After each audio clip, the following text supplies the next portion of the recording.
Hey everybody, this is Perch, and I'm coughing like crazy. I don't know what's going on. I just can't stop coughing. We'll see if this video can go the whole way without wild coughs. I promise if I do, I'll edit to not subject everybody to my death row coughing like before. But I want to talk about Invincible. Invincible is, of course, on Amazon Prime right now. They're doing the thing that drives me nuts. I mean, I didn't like binging. I didn't like having all the episodes on at once. But you know, having almost 10 years of being trained that way and then now suddenly taking it back, it's what are you doing? Make up your minds. You're making me crazy. But I recently, because I started watching the show and I've read Invincible. I've cited it before as one of my favorite comics, and it is one of my favorite comics. But I forgot, as I'm watching the show, I'm like, oh, this is doing a good job of these storylines. They're doing a good job of, of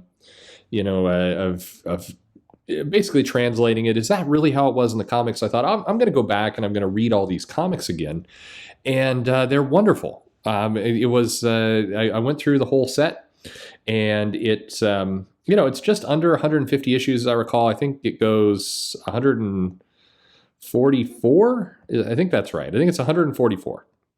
And most of it, all of it's by Robert Kirkman, which once again, keeping a consistent writer for a long run seems to work out well.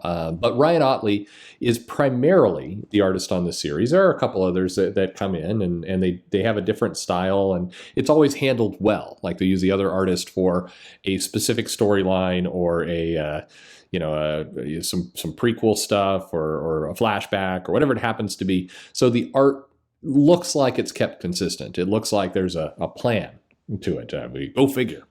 But this comic is just one of the best things I think that has been put out over the last 20 years. It's got strong storytelling. It's the thing that dawned on me this time, and it's been said before, is that Robert Kirkman was introducing subplots like Chris Claremont on acid. Like there were subplots that would be rolled in that would be 30, 40 issues later would get picked up on. Or he also wasn't afraid to have basic pages where something happens and you don't need to pay it off with any kind of big event. Sometimes, the villain plots for a long time and then it doesn't work out. He blows up his base and whoops. The thing about Invincible that I always kind of warn people who would come into the shop looking for it is that it looks by its tile dress and kind of the cover like this is a fun, easy, a kid-friendly comic. It is not. The comic is, it really doesn't have any nudity. I mean, it has plenty of nudity, but nothing, you don't see any of the real dirty bits. They're always an arm or a shadow or a piece of cloth blowing through the wind, something that covers the bits. But it is super violent. It is absolutely, it's incredibly violent. People are getting holes punched in them and heads are exploding and eyeballs are popping out and flying all over the place. I mean, there's no shortage of violence. It's cartoonish. I mean, it's Ryan Ottley. So it's violence that is cartoonish, but still crazy gory. That goes on. But it tells a very complex, very engaging comic with a lot of moving parts and a lot of, the supporting cast on this thing is huge. I'm glad they did it animated and didn't try and translate it into a live action show because that would have been just a nightmare to get all those actors and pull them together. And it's why I think, DC, Warner Media, and Marvel, but definitely DC at this current stage in their life, like just find a really good animation studio that has a style you like. Make sure it's drawn in such a way, maybe whatever it is, invent some new art style that you're going to use, or find some people who can shepherd it, and then do your Legion of Superheroes, do your DC New Frontier, just do it all and really kind of lean into animation, because I think Invincible is showing you exactly why you should do that right now. They can have a huge cast, they can do big cosmic level things, and it's not going to cost them a fortune to do it.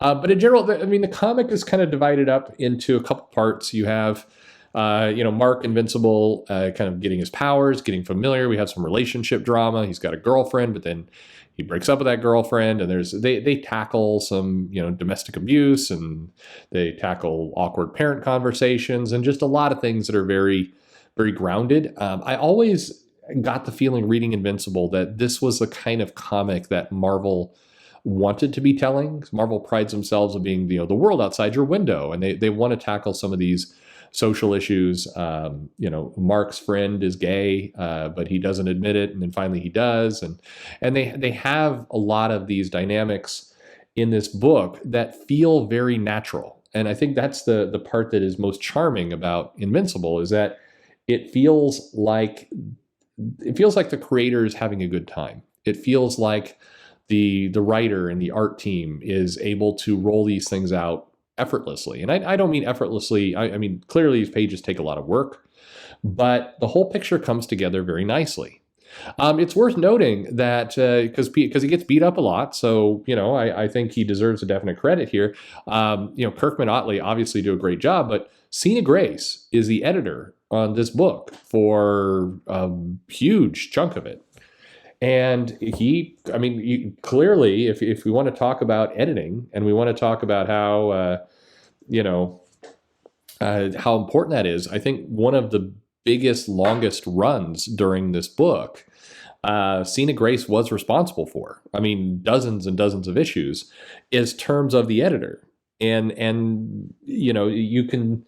I'm trying to pull out some of the quality elements of this title that are not just your standard writer artist. It's there's more to it than that, and I think that you have to we talk about editorial a lot. Well, here's Sina Grace doing a hell of a job, and then other people as well. Sean Makovitz comes in toward the end and also does a good job. But it's the book is very smart about the panels, the layouts, the various pieces they go on, the kind of dynamics between space politics and responsibility and all this other stuff. It's